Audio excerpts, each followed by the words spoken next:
Hello प्यारे बच्चों, स्वागत है आपका हमारे यूट्यूब चैनल में। आज के इस वीडियो में हम लोग आपकी जो सांद्रता थी, मोलरता, उससे रिलेटेड एक और न्यूमेरिकल सीखने वाले हैं। इससे पहले भी हम लोगों ने इस मोलरता पर बेस्ड कई न्यूमेरिकल सीख चुके हैं। अगर आपने उस वीडियो को नहीं देखा है तो यहाँ आई टैब पर दिए गए लिंक पर क्लिक करके सभी वीडियोस स्टेप बाय स्टेप देख सकते हैं। फिलहाल के लिए आप इस न्यूमेरिकल को देख सकते हैं। इसमें हमको दिया गया है किसी पदार्थ का 1 मोल, यहाँ पर आपको दी गई है मोलों की संख्या दी गई है। कितना दिया गया है? 1 मोल को 500 मिली जल में घोला गया।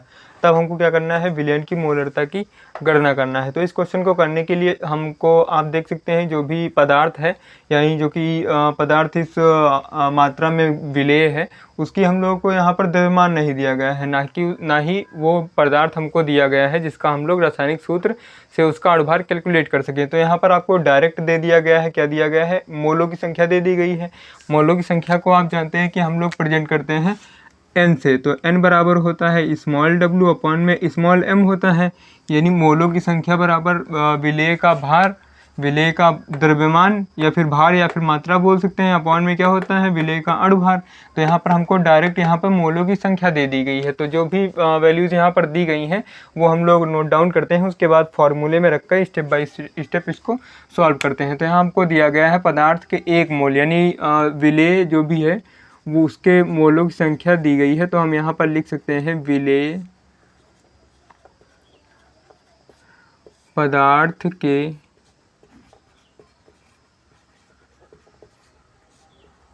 मोलों की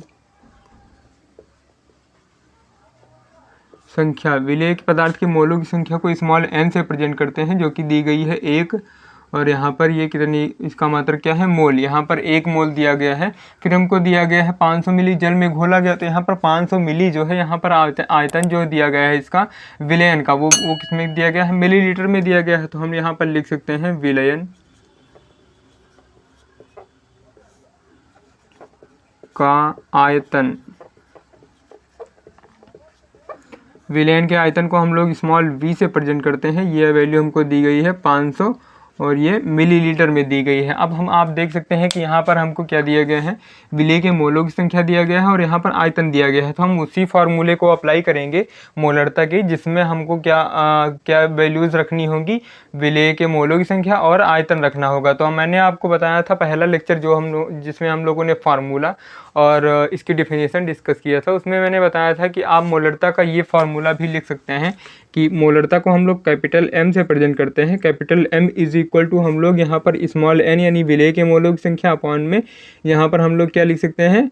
विलयन का आयतन। वो भी अगर ml में वैल्यू गिवन है तो हम ऊपर से क्या करेंगे? ऊपर 1000 से गुणा करेंगे। तो यहाँ पर अगर हम इस फार्मूले में n की वैल्यू पुटअप करें तो यहाँ पर ये फार्मूला उसी तरह बन जाता है जो मैंने बता रखा है आपको, स्मॉल w अपॉन में स्मॉल m इंटू में स्मॉल v। वो भी अगर ml में रखा है तो ऊपर हम लोग क्या करेंगे? 1000 से गुणा कर रहे हैं। तो ये फार्मूला भी आप अप्लाई कर सकते हैं। फिलहाल के लिए कंडीशन यहाँ पर ये है कि आपको मोलों की संख्या गिवन है, तो हम लोग इस फार्मूले को अप्लाई करेंगे। इस फार्मूले में सभी वैल्यूज़ को हम पुटअप करेंगे और इसको सॉल्व करेंगे। तो आप देख सकते हैं यहाँ पर हमको n की वैल्यू कितनी दी गई है? 1 मोल। तो यहाँ पर हम लोगों ने 1 पुट कर दिया, अपॉन में स्मॉल v की वैल्यू कितनी है? 500। तो यहाँ पर हम लोगों ने 500 पुटअप कर दिया इनटू, क्योंकि ये ml में वैल्यू दी गई है मिलीलीटर में, तो हम क्या करेंगे?